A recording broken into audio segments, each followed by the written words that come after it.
Yo, Mauritius. Everybody loves talking about freedom today.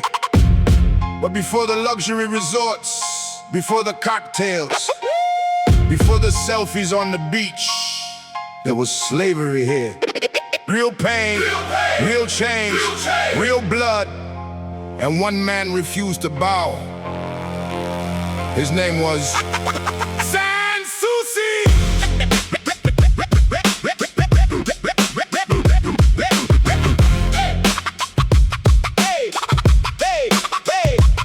Before the fancy hotels and politicians smiling on TV, human beings were bought and sold right here on this island called paradise. Men, women, children, taken from Africa, from Madagascar, from Mozambique, packed into ships like cargo. Some never even made it alive, but among the broken chains rose a warrior, Sans Souci.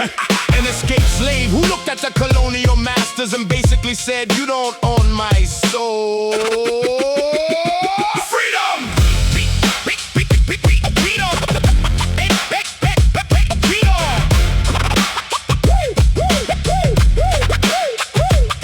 Into the forests, into the rivers, into the mountains of Mauritius. No GPS, no human rights organizations, no social media hashtags, just survival. Hunger, mosquitoes, bullets, slave hunters with dogs, and still he refused to surrender. While rich colonizers drank wine, talking about civilization, they were whipping human beings to death. Civilized? Yeah, right.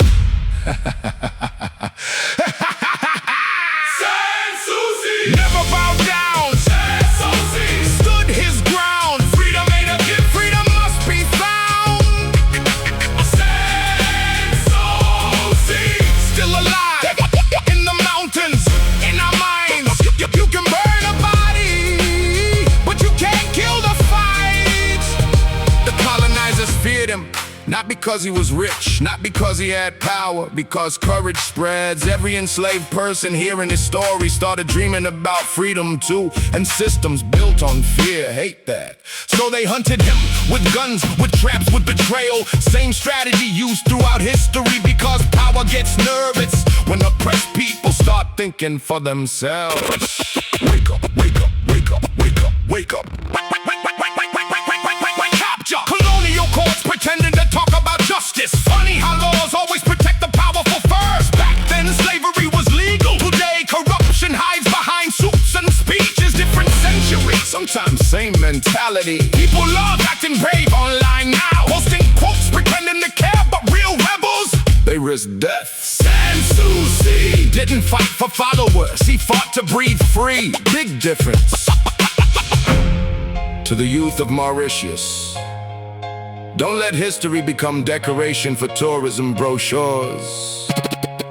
These were real people, real resistance fighters. Sans Souci wasn't a cartoon hero. He was hunted, starved, betrayed, and still he stood taller than men who called themselves masters.